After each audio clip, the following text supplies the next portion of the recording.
Good morning, Laguna Woods. It's Friday, and I'm sure glad you tuned in today because we've been walking through the Journey with Jesus, 15 murals down at our Rancho Capistrano campus of Saddleback Church.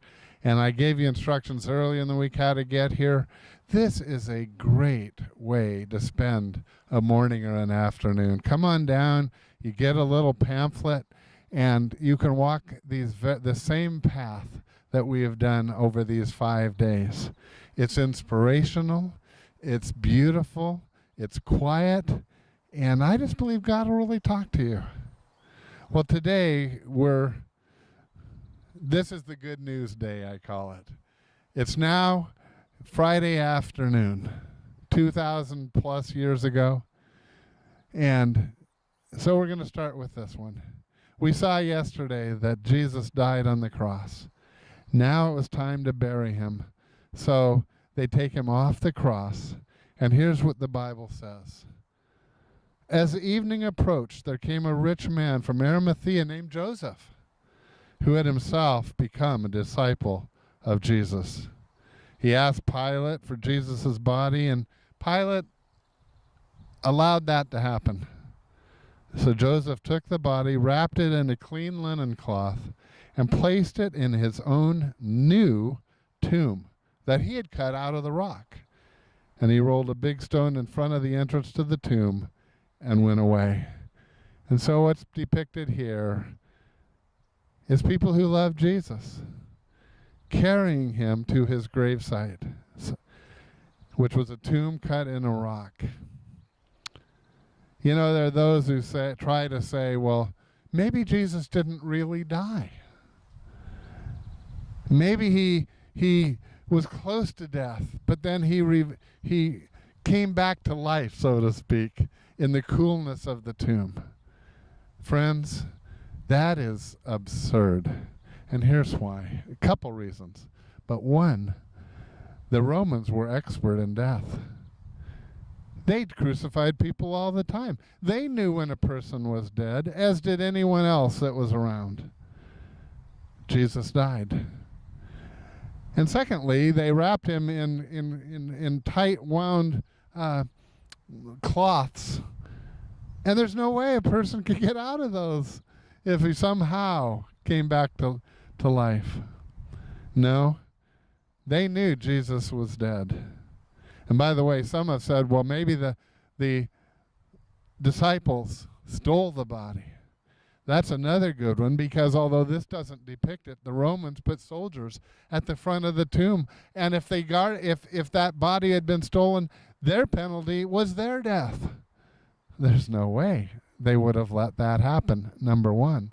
And secondly, as Christianity began to grow then as a group of people that were following Jesus, all they would have had to do to squash it was to come up with the body, which of course they never did. They never did. No, Jesus was buried in that tomb. He was dead, and it would be a couple days until he rose from the dead. So let's not end with him being buried in the tomb. Come on, let's go on up to the last mural.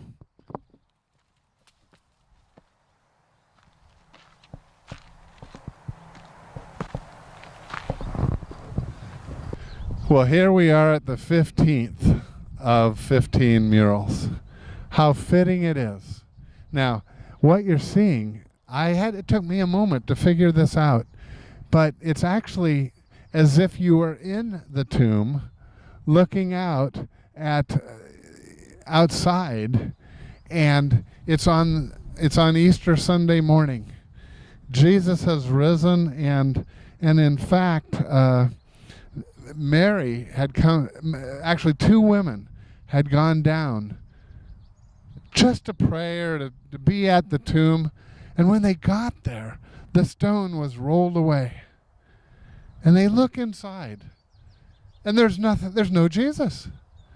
The linen cloths that he had been wrapped in were there, but no Jesus. And they didn't know what to make of it.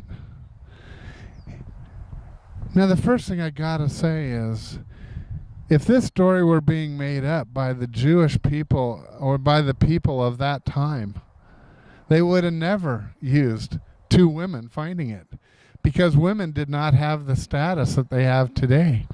And they would have used men finding it. So it's just a small little tidbit of proof that this was not made up. So we're looking outside, and there, in fact, is Mary. And they didn't know. And all of a sudden, Jesus is standing there. But she didn't realize it was Jesus. And so the Bible says, he asked her, "Woman, why are you crying?" "Well, sir," he says, "who are you looking for?" And she thought it was the gardener. "No, sir, if you had carried him away, tell me where you put him and I'll get him." But Jesus said to her, and it was one word, and she knew then, and all he said was, "Mary." He said her name. And she started to grab onto him, and Jesus said, "Don't hold on to me, for I have not yet ascended to the Father.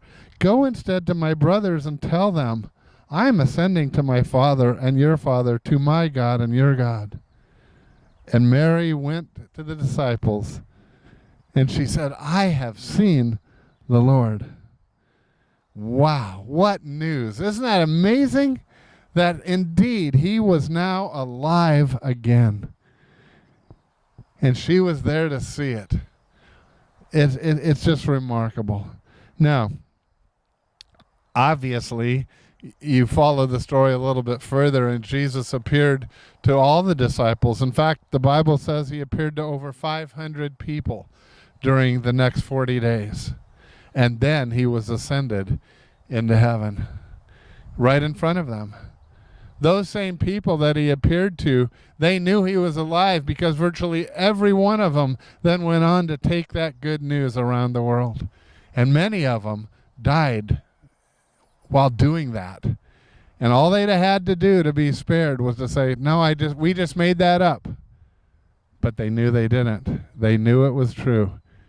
He is risen. He is risen, is what they said to one another. And the church to this day says to themselves on Easter Sunday, "He is risen," and the response always is, "He is risen indeed." Before we shut off for today, I want to take you to one more spot that I really like, and I want to close with it. So come on, follow me down here.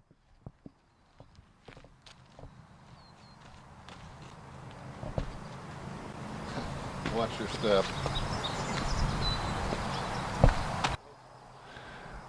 I wanted to end up here because, as you can see over my shoulder, 3 white crosses. And these crosses, just like the crosses that are around the world, are empty.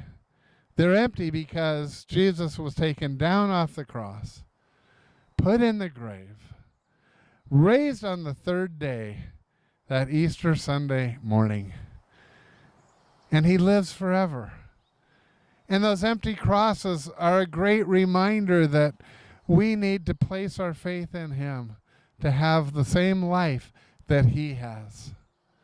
And I hope you consider that this Easter season. Now, we would love, by the way, if you're ever driving down the freeway and you see the lighted crosses on the hill, that's those crosses. That's those crosses. We light those at Saddleback Church because Jesus said he is a light to the world. And that's what we wanted. We want to portray the empty cross as the light to the world. And there are probably how many hundreds of thousands of people go by every day on the 5 freeway. Next time you go by and you see those crosses, you remember what they symbolize. That Jesus himself rose from the dead on that Easter Sunday. So that's the end of the 15 mosaics that were put out here. I sure hope that you'll come to this Sunday morning, Performing Arts Center. We have a special free gift for you as a keepsake of this Easter. We just have wonderful music.